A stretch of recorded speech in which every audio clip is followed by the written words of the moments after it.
الحمد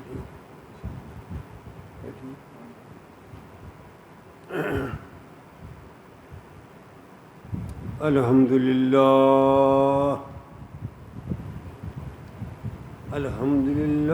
نحمده ونستعينه ونستغفره ونؤمن به ونتوكل عليه ونعوذ بالله من شرور أنفسنا ومن سيئات أعمالنا ومن يهده الله فلا مضل له ومن يضلله فلا هادي له ونشهد أن لا إله إلا الله وحده لا شريك له ونشهد أن محمدا عبده ورسوله اللهم صل وسلم على سيدنا ومولانا محمد وعلى آل سيدنا ومولانا محمد وبارك وسلم أما بعد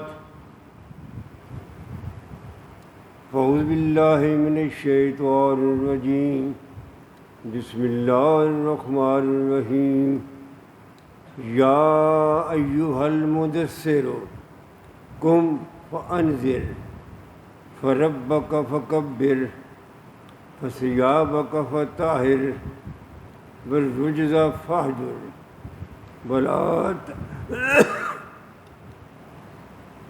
ولا تمنن تستكثر ولربك فاصبر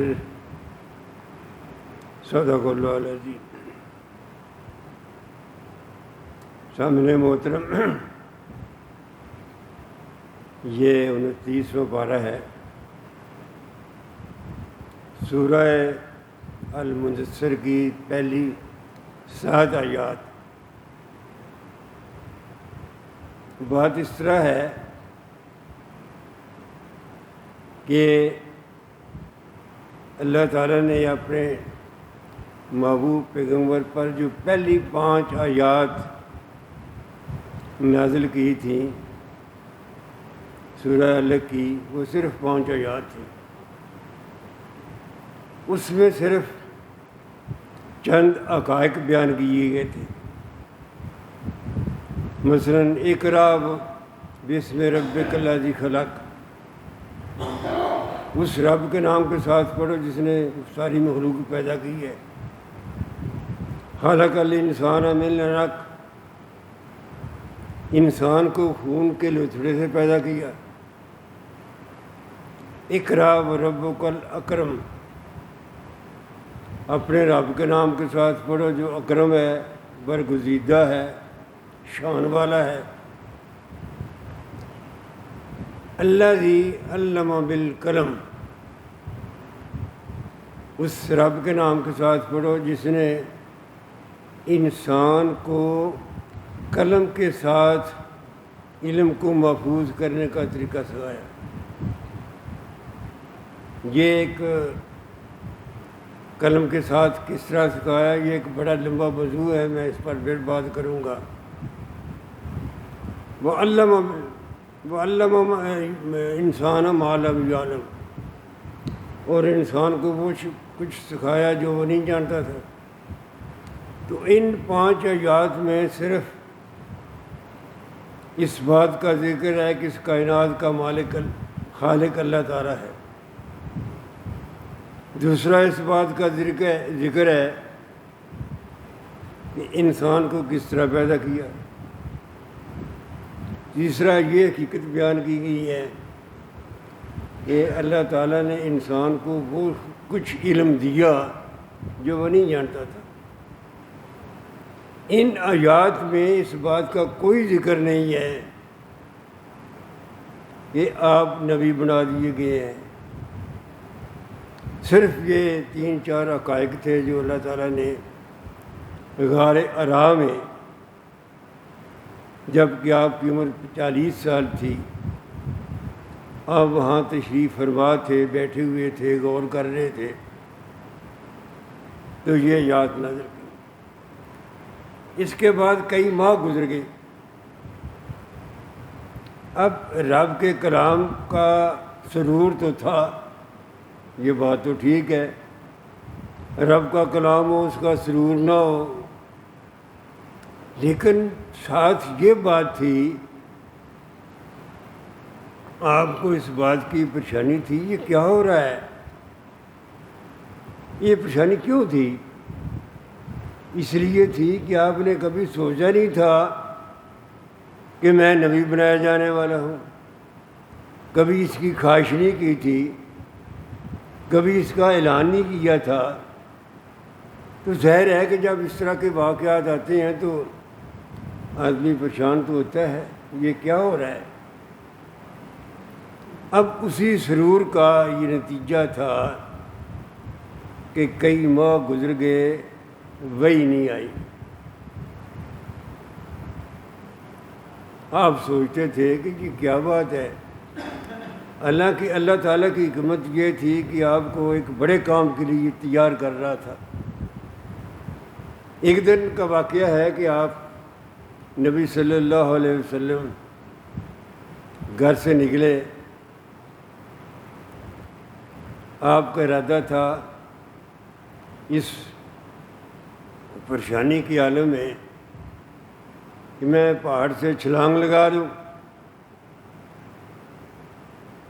جب یہ ارادہ کر ہی رہے تھے تو آواز آئی، اے محمد صلی اللہ علیہ وسلم آپ کیا کر رہے ہیں، یہ تو آپ اللہ کے نبی ہیں۔ تو یہ بات سن کے آپ کو ایک بڑا سرور آیا، تسلی ہوئی۔ پھر دیکھا کہ وہی فرشتہ جو غار راہ میں حاضر ہوا تھا، وہی فرشتہ جو ہے وہ زمین اور آسمان کے درمیان معلق ہے اور بیٹھا ہوا ہے۔ آپ پھر حیران ہو گئی یہ کیا بات ہے، فرشتہ تو وہی ہے اور مجھے بشارت بھی دے دی گئی ہے، کہہ دیا گیا ہے کہ آپ اللہ کے نبی ہیں۔ اس سوچ و بچار میں آپ گھر آئے،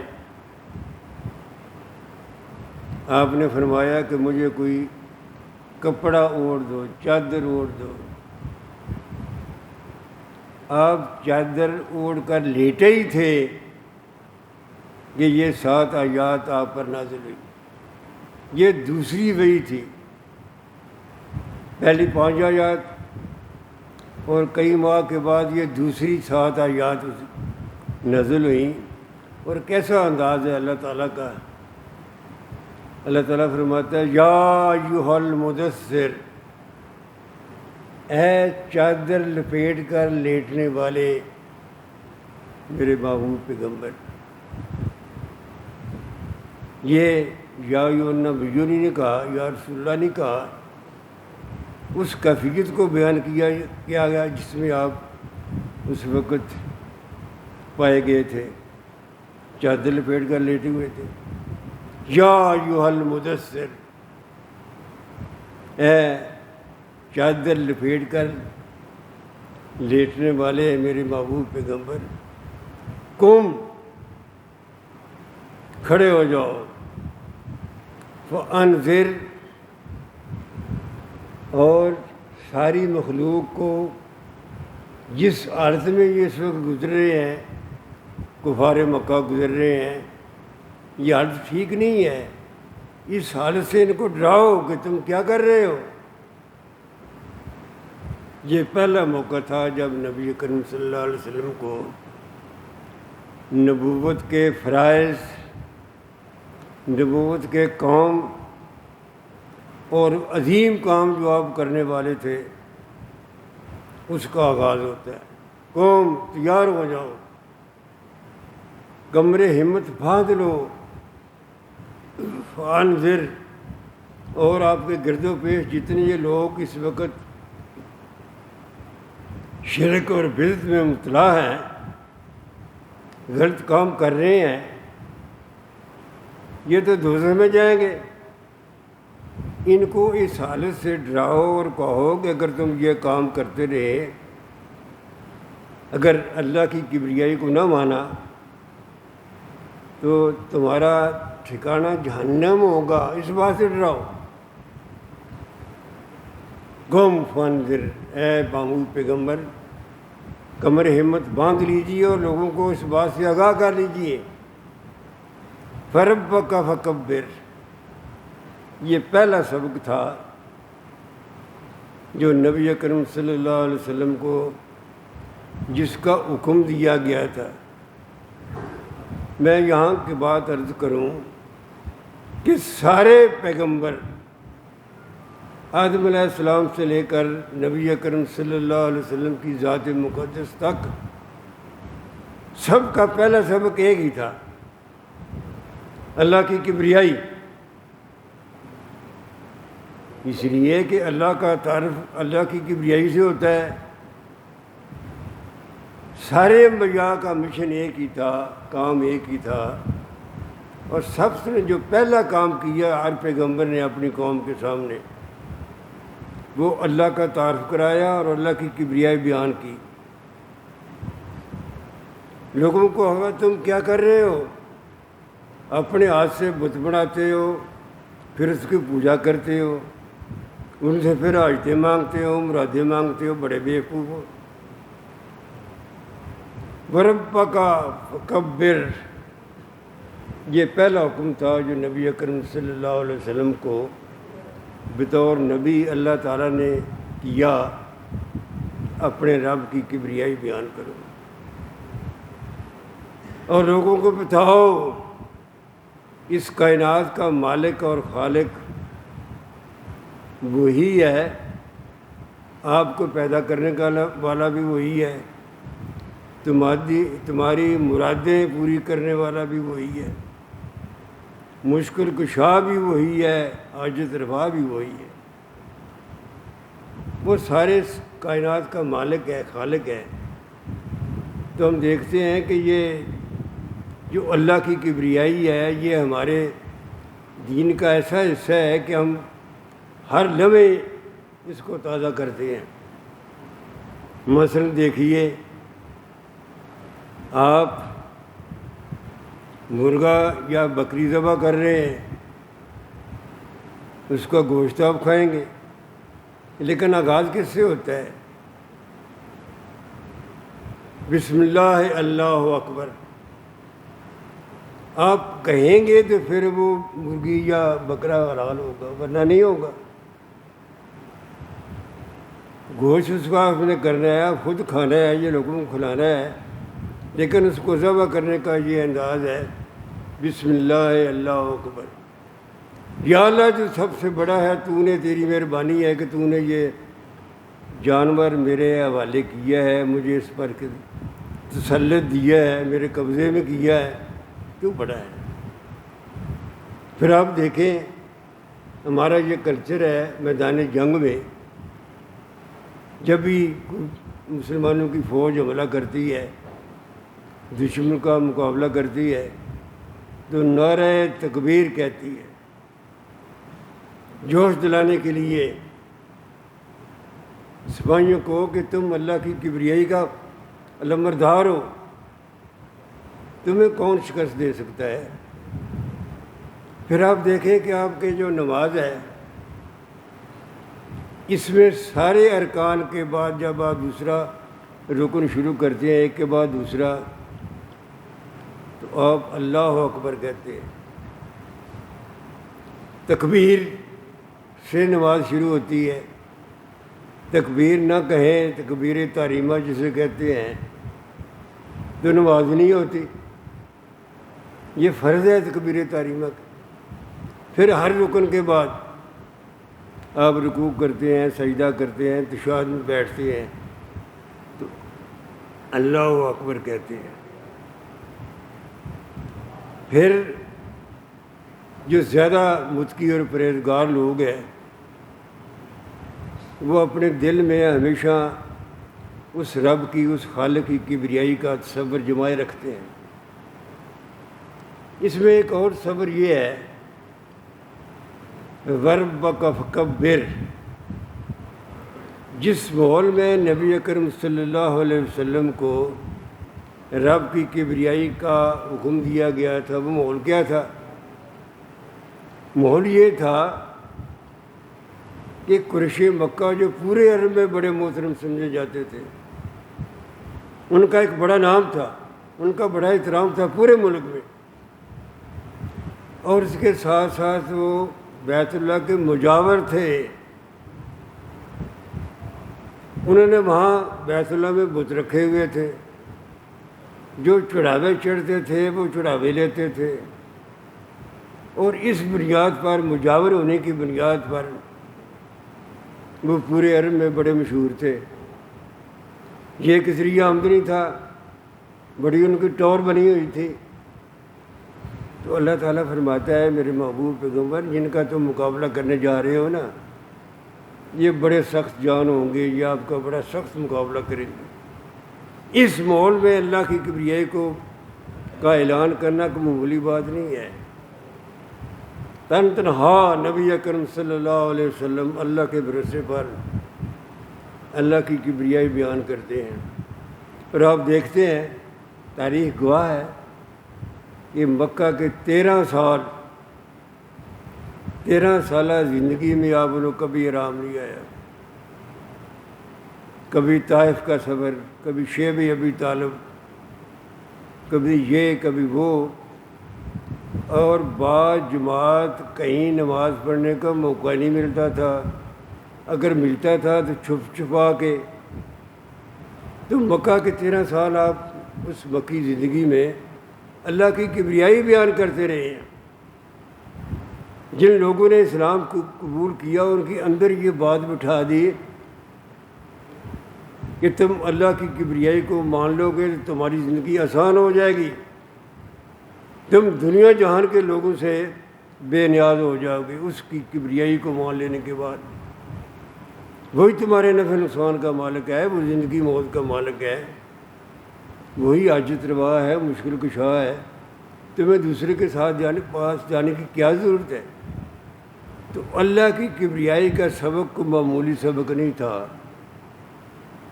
13 برس نبی اکرم صلی اللہ علیہ وسلم اس کائنات کے سردار رحمت للعالمین، 13 برس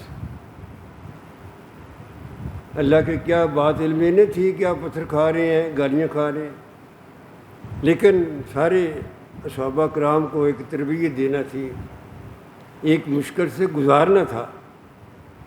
تو میں عرض کر رہا تھا کہ ربک فکبر، اللہ کی کبریائی کا سبق پہلا سبق تھا۔ آگے ہے بس یا بکا فتح، یہ دوسرا حکم ہے۔ دیکھیں اسلام میں طہارت کی، پاکیزگی کی، صفائی کی کتنی اہمیت ہے۔ نبی کریم صلی اللہ علیہ وسلم کو جو دوسرا حکم ملتا ہے، خود بھی اس پر عمل کرو اور ساری دنیا کو بتا دو، بس یا باقا، اور اپنے کپڑے لباس طاہر، اس کو پاک صاف رکھو۔ اب یہ آیت تو صرف اتنی بنتی ہے نا کہ اپنے کپڑے صاف رکھو، لیکن اس میں یہ بات شامل ہے، کپڑے پاک رکھنے میں یہ بات شامل ہے کہ آپ کے خیالات، نظریات اور اعمال بھی پاکیزہ ہونے چاہیے۔ اگر خیالات میں تکبر ہوگا، اگر سوچ میں حسد اور بخل ہوگا تو وہ پاک تو نہیں ہوں گے۔ مثبت خیالات ہی پاک ہوتے ہیں، منفی خیالات پاک نہیں ہوتے۔ اور اس میں ایک اور سبق ہے کہ آپ کا لباس فاخرانہ نہیں ہونا چاہیے، صاف ستھرا ضرور ہو، لیکن اس میں یہ نہ ہو کہ کوئی تکبر ہو، کوئی نمائش ہو۔ جس طرح کے بڑے بڑے لوگ لباس پہنتے ہیں، بعض مذہبی ہمارے پیشوا ہے وہ اپنا خاص لباس بنا لیتے ہیں، یہ اس کی میرا خیال ہے کہ یہ مستحسن بات نہیں ہے۔ لباس میں یہ معلوم ہو کہ یہ آدمی شریف ہے، متکبر نہیں ہے، شعبدہ باز نہیں ہے، بلکہ ایک معقول انسان ہے جس کا لباس بڑا صاف ستھرا ہے، چاہے سادہ ہی صحیح، چاہے قیمتی نہ صحیح، لیکن صاف ہونا چاہیے۔ اسی بات کا نتیجہ تھا کہ نبی اکرم صلی اللہ علیہ وسلم کی ذات مقدس کا یہ معمول تھا کہ اتنی مشکلات کے باوجود گھر میں تو ایک مہینہ کبھی ہانڈی نہیں پکتی تھی، یہ حالات تھے۔ اس کے باوجود آپ کا لباس ہمیشہ ہی اگرچہ سادہ تھا لیکن ہمیشہ ہی صاف رہا،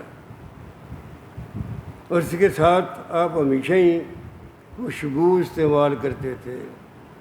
خوشبو استعمال کرنا سنت ہے، کوئی یہ نخرہ نہیں ہے۔ آپ کے سرانے ایک کنگھی بھی تھی، آپ اپنے بالوں کو اس طرح الجھا ہوا جو ہے نا، یہ نہیں ہے، داڑھی ہے اور سر کے بال ہیں، ان کو کنگھی آپ کیا کرتے تھے۔ تو یہ حکم ہے آپ کا۔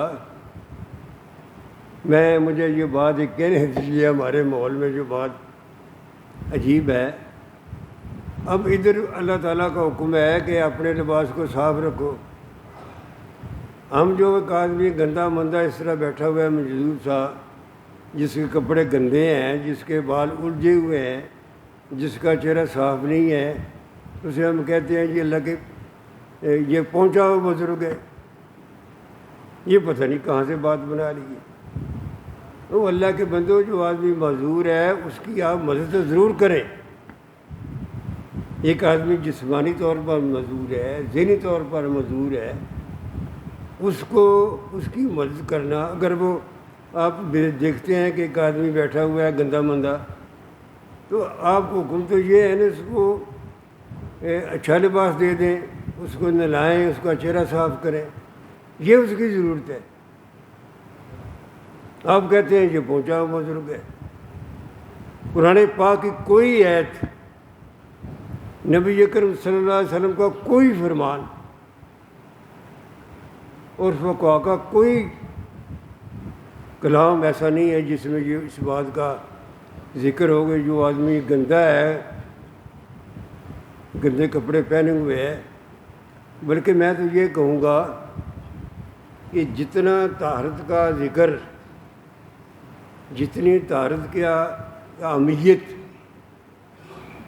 ہمارے دین اسلام میں دنیا کے کسی مذہب میں نہیں ہے، بلکہ فقہا کی کتابوں میں اور حدیث میں جو پہلا باب ہے وہ ہے کتاب طہارت ہے۔ یورپ بڑا پھرتا ہے کہ ہم بڑے متمدن ہیں، یہ ہیں وہ ہیں، لیکن طہارت کا جو دین اسلام میں تصور دیا ہے وہ امریکہ اور یورپ میں بھی نہیں ہے، آج بھی نہیں ہے۔ ان کو کسی نے بتایا ہی نہیں ہے طہارت کیا ہوتی ہے۔ ایک مسلمان، آپ ذرا دیکھیں نا، ایک مسلمان جو 5 وقت نماز پڑھتا ہے، کیا اس کا وجود پاک نہیں رہ سکتا ہوگا؟ پھر جب وہ 5 وقت وضو کرے گا، استنجا کرے گا، اس کا وجود پاک نہیں ہوگا؟ تو بات عرض کر رہا تھا کہ ایک معذور آدمی کی آپ مدد ضرور کریں، جسمانی طور پر معذور ہے، ذہنی طور پر معذور ہے، اس کی مدد کرنا چاہیے، نہ کہ اس کو آپ ایک کہیں کہ یہ پہنچا ہوا ہے، پتہ نہیں کہاں پہنچا ہے۔ اچھا، بس حجاب کا فتح ہے اپنے کپڑوں کو، بلکہ دین اسلام میں تو یہ بات ہے، آپ کی حدیث ہے، الطہور شطر الایمان، نصف ایمان جو ہے وہ صفائی ہے۔ جو آدمی گندا مندہ ہے، صاف نہیں ہے، اس کا نصف ایمان ویسے ہی خراب ہو گیا نا، اس کا آدھا ایمان ہی ختم ہو گیا، تو وہ کہاں پہنچا ہوا ہے بھائی؟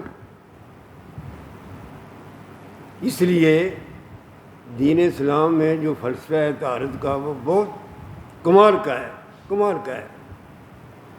بس یا کا فتح ہے، آپ کا لباس صاف ستھرا ہونا چاہیے، لیکن فاخرانہ نہیں، قیمتی ہونا شرط بھی نہیں ہے۔ ہاں البتہ آپ کے وسائل ہیں، امیر آدمی ہیں، تو قیمتی لباس پہننے کوئی حرج نہیں ہے۔ ایک دفعہ ایک آدمی نبی کریم صلی اللہ علیہ وسلم کے پاس آیا، آپ جانتے تھے کہ امیر آدمی ہے، آپ نے اس کا لباس دیکھا اور کہا بھائی یہ تم نے کیا حالت بنا رکھی ہے، کیا تمہارے پاس وسائل نہیں ہے؟ تو اسے حکم دیا کہ جا کے اچھے کپڑے پہن کے آؤ۔ اس طرح نماز کے لیے جب آتے ہیں، مسجد میں آتے ہیں تو حکم ہوتا ہے، شریعت کا حکم ہے یہ کہ آپ جب مسجد میں آتے ہیں تو اچھا لباس پہن کے آئیں۔ اگر آپ نے خوشبو لگا لی ہے تو بڑی اچھی بات ہے، بلکہ یہاں تک ہے جب آپ جمعے کو تیاری کر کے مسجد میں آتے ہیں تو نہانا سنت ہے، غسل کرنا سنت ہے۔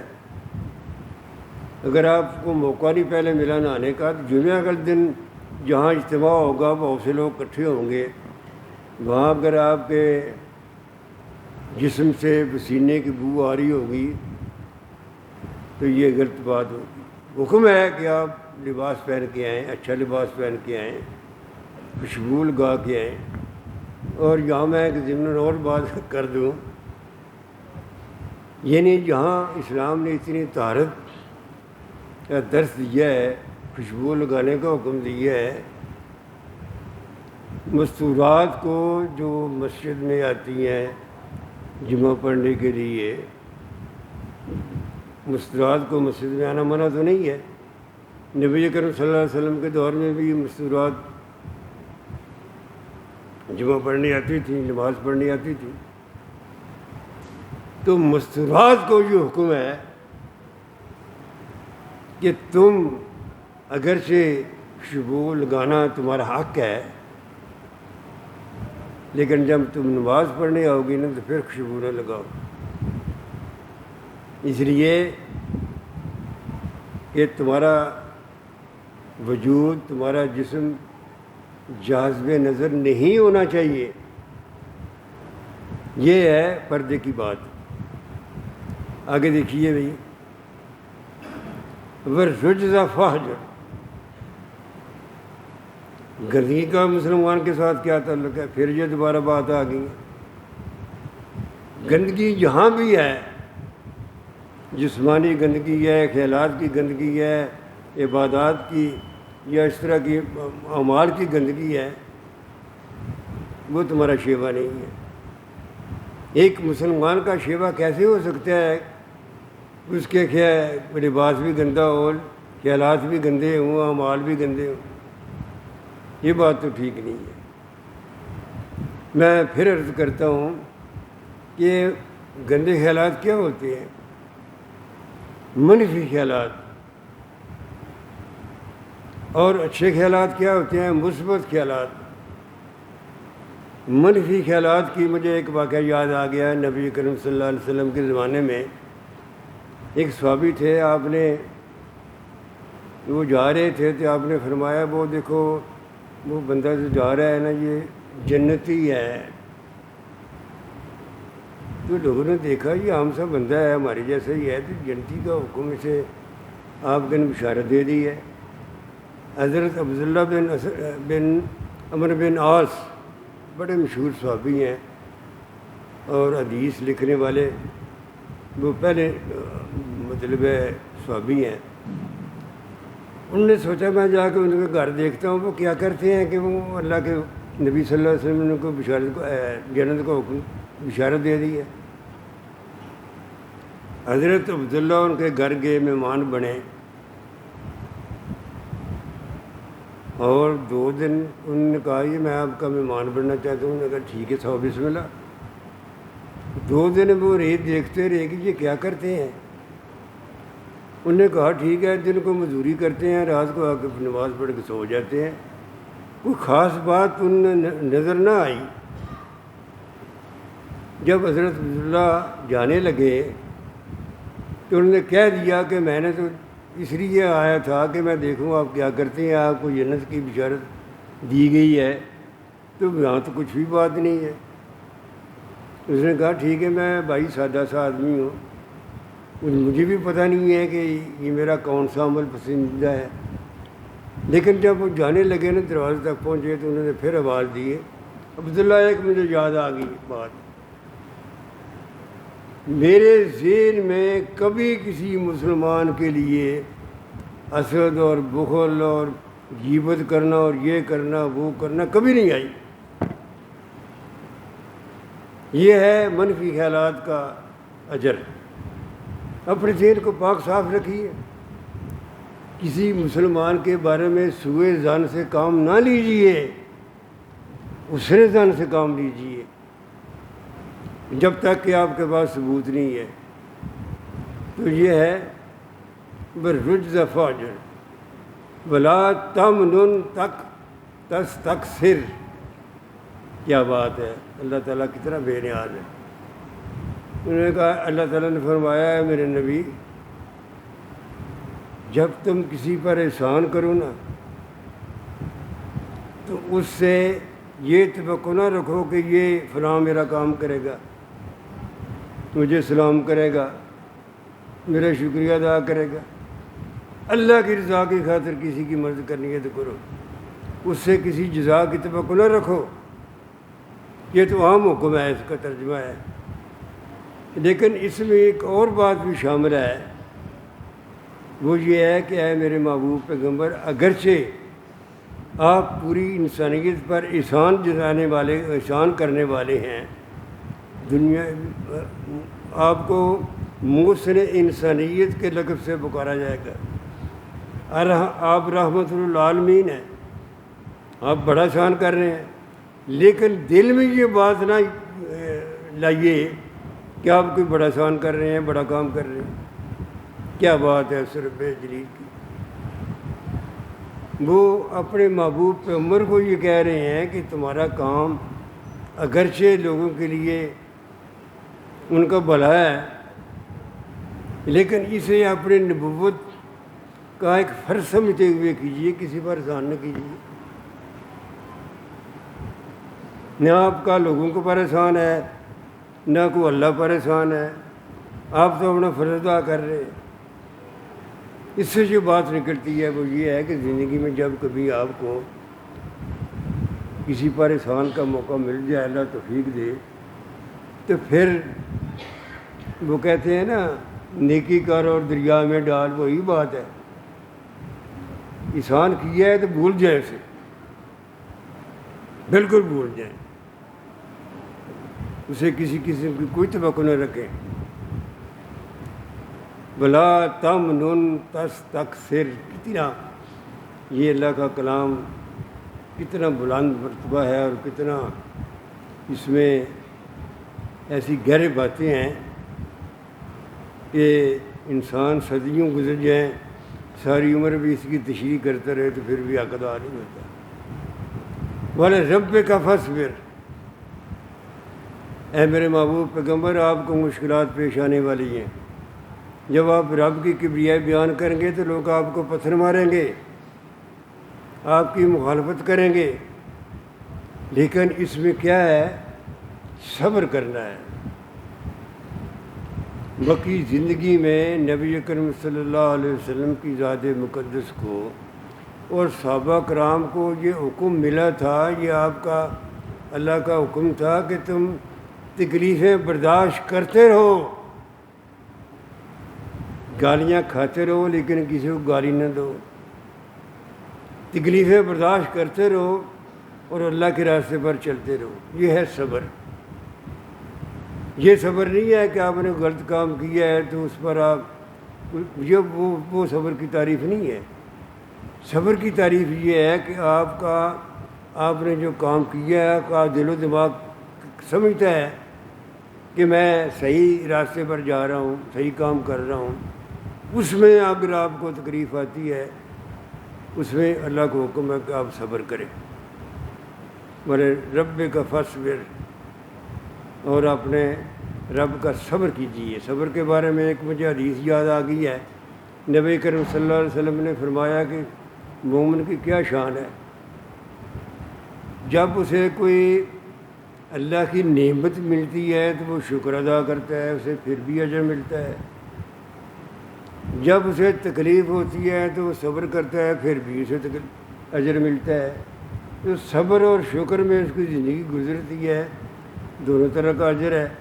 اللہ ہمیں سمجھ کی توفیق دے۔ وما علینا الا البلاغ المبین۔